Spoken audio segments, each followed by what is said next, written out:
多聲音質疑非法販賣 MDMA 嘅問題。有網台轉播咗其中一個節目錄音，內容係推廣自己成立嘅改變同學會，亦聲稱自己已經送過好多人去加拿大同澳洲接受 MDMA 嘅療程。所以我都趁呢個機會分享一啲喺網上揾到關於 MDMA 嘅加拿大官方醫療資訊。我哋先聽錄音內容。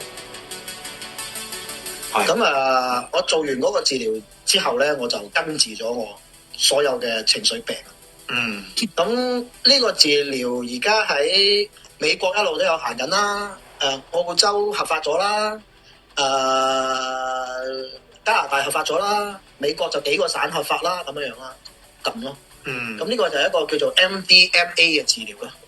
係啦，咁大部分國家都唔合法嘅。係啊，咁目前嚟講，呢個治療係我喺呢個世界接觸過嘅認識嘅，係對情緒病嚟講係一個最有效嘅治療，因為我介紹過好多人去做相關嘅治療，然之後每一個都係好返嘅。而我介紹過去做嘅呢啲治療嘅人係100%好返嘅。咁所以點解雖然佢係仲有好多地方未合法，但係其實呢隻藥佢已經好耐㗎啦，佢係1985年先至開始唔合法，85年之前係合法嘅。咁呢個世界有一班嘅專家，佢哋一路維護緊佢，希望佢喺唔同嘅國家可以通過到合法咁樣咯。咁好彩澳洲就合法咗，咁就合法晒澳洲，加拿大又合法晒咁樣咯。咁好彩呢兩個國家都合法晒，咁變咗。如果我哋介紹人去做呢個相關治療，就會介紹佢去澳洲或者介紹佢去加拿大咯，咁樣咯。OK，咁啊嗱，香港就肯定唔合法啦。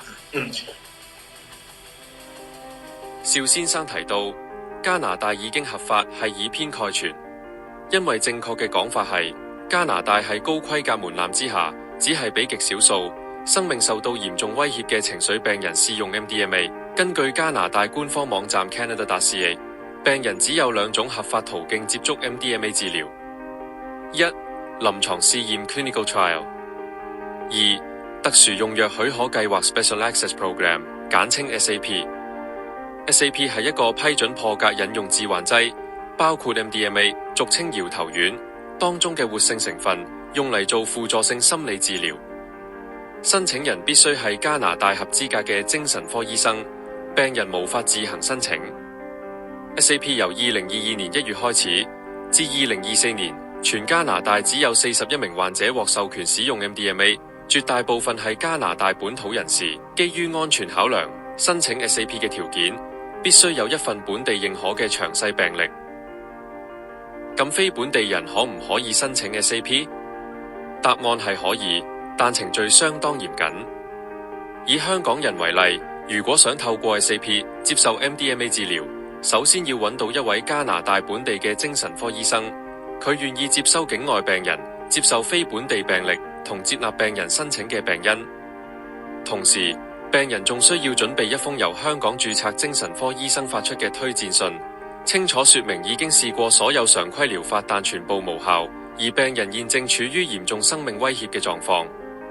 總括嚟講，即使係加拿大，MDMA 治療仍然係高度監管嘅藥物，主力幫助 PTSD 創傷後遺症嘅患者，並非一般情緒病人申請授權使用。而獲批合法接受 MDMA 治療之後嘅費用亦相對高，稍後會提供有關資訊。我哋先重聽網絡上流傳嘅幾段錄音對話。你放心啦，我對呢件事嘅經驗係全個亞洲最豐富嘅，我係最知道 MDMA 療程係做到啲咩嘅人喺亞洲，所以只要你翻嚟香港，只要你有機會翻嚟，然之後約時間，我寫包單，我一定幫你搞得掂。唔好嘅話唔收錢就得，因為你都知啦，如果我要呃你嘅話，我最多呃你1000蚊嘅。不過唔緊要，唔好嘅話，直頭係唔需要收。你過數俾我都冇用噶，要同你做療程啊嘛，要見面噶，你要翻香港噶。咁要提一提你，呢個療程喺香港係唔合法嘅，咁所以唔好周圍同人哋講。咁我喺19年開始就已經幫人哋做呢個療程，做咗580幾個人啦，去到今天喺咁多年嚟，我只有2個嘅冇進展嘅個案，唔係叫失敗嘅，即係冇乜進展咁樣。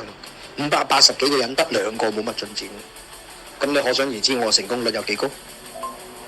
我建議你為咗自己好，盡快安排翻嚟香港約我見面，然之後我幫你做療程。睇完呢個紀錄片，完全有唔明嘅，有咩 bias 嘅，有咩驚嘅，直接同我講，話俾我聽，問我問題，我乜都識得答你。重提一次，直至2024年，加拿大衛生部 Canada Health 官方數字顯示，透過 SAP 合法獲授權試用 MDMA 只有41人，絕大部分為加拿大人。錄音入面提到用 MDMA 被醫好嘅580人，唔知道有冇包埋喺裡面？點解全球仲未合法之前，甚至疫情期間，可以保送咁多人出國治療？大家一定聽出錄音有幾個重點： 1. 勸導對方返香港見面做療程； 2. 收費1000元； 3. 提醒對方 MDMA 喺香港仍屬違法，切勿張揚。其實正式合法嘅 MDMA 療程費用遠超於1000元。以加拿大為例，提供 MDMA 治療機構唔多，其中一間位於卡加利 Atmasina Psychedelic Therapy 提供嘅 MDMA 療程以2次為基本，大概7000加幣起跳。如有需要接受第3次療程，所需費用係1萬加幣或更多。每次療程需要相隔幾個星期或幾個月先可以繼續進行，期間不停有專業精神科醫生做精神評估，每次收費200至300加元不等。整個療程可能需要多次額外治療對話服務及諮詢，全部另行收費，所以總費用可能超過2萬加元以上，仲未納入一般開支，例如機票、住宿、揾專業醫生寫醫學報告等等。我明白情緒病人嘅彷徨無助，好想揾到出路嘅心情，應該揾合資格嘅專業醫生，而唔係誤信咗啲心術不正嘅人。借提供醫療從中獲利，藉此幫助自己斷窮根。希望你哋遇到真心幫你嘅人。咁所以，我喺開始咗呢個做 M 呢個緣分之後呢，其實個天已經派晒嘢俾我噶啦。佢已經令到我得到好多我從來冇諗過得到嘅嘢，甚至佢係斷咗我窮根添。